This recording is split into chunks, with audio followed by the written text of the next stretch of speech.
Alright, so before we have a quick taste with these two coffees, when we were brewing, what I was observing is that this one had a draw time in about 2 minutes and 45 seconds. All the liquid was out.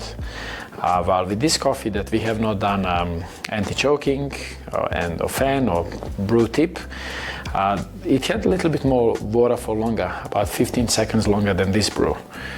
So the reason that's happening is, as we can see in these examples, is that we had a lot more fines on the walls of this V60, and we can see these fines are right in the middle of the walls and very little amount of fines at the bottom, meaning that we don't have an issue with the choking. While in this example, we did not really have that many fines on the walls, and most of the fines were concentrated kind of right in the middle. And this is what caused a little bit slower brewing towards the end of the extraction.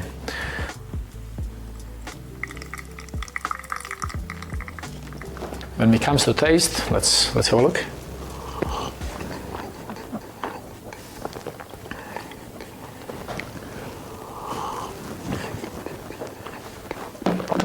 So sweet, citrus, some stone fruits, balanced, creamy. This is coffee from Nicaragua, El Árbol, actually, one of our farms. Yeah, really nice, sweet, juicy acid.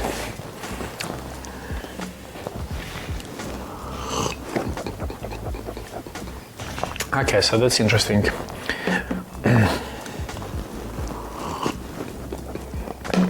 So first thing I'm noticing, it's a little bit more black tea in this cup. But what's really interesting that this is creamy and elegant and refined, while this is watery. It doesn't have that really nice texture. It's really watery, fairly thin.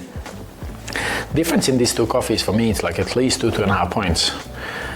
And visually they looked identical when we were brewing them.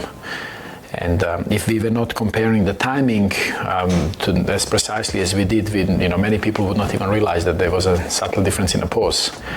This one obviously poured in the last couple pours 15 seconds slower.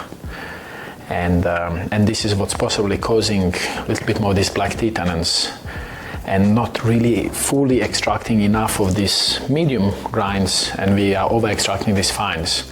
And we actually come to the level that we extract them too much, that we actually don't get really good extraction, giving us this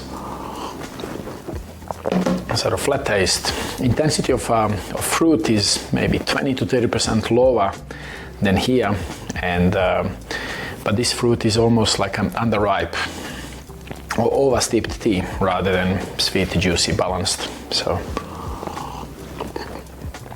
yeah, pretty big difference. I encourage you to, when you're experimenting with the bloom, hopefully, when we launch it very soon, to actually do the similar comparisons and take out the filters and see what's actually happening with your grinds, see where the fines are migrating, and also when you're doing next to each other brewing, if you can have both timers on and just see actually and remember the draw times. When does that finish at the end of the fourth pour or the fifth pour, so you can see these subtle differences, and then have a taste. And this way you can really start getting some really good conclusions and really understand what's happening inside of your brew bed. And because the more we know what's happening there, is better control we have over what we serve. So enjoy it.